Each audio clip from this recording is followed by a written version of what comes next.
pahinga naman ng papel. Wala kang papel? Wala. Wala ka nang tatay, wala ka rin papel? Hindi siya timbilin.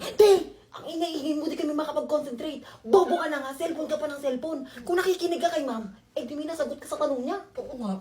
Bobo. Parang ang pretty ko today. Tay, picturean mo nga ako. Sige na nga. O ako, picturean mo ko, dapat gandahan mo ha. Tingin? Ano ba yan, te? Ang pangit. Ganda-ganda ng kuha ko sa'yo, tapos sa akin pangit. Tay, pangat ka naman na kasi talaga. Ganda ko dito.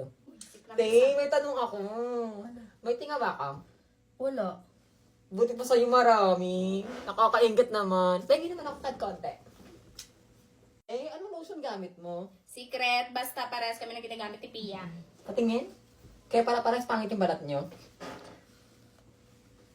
Tay, perfect ako sa exam. Tay, napaka-baby. Tay, zero ako Bobo ka kasi.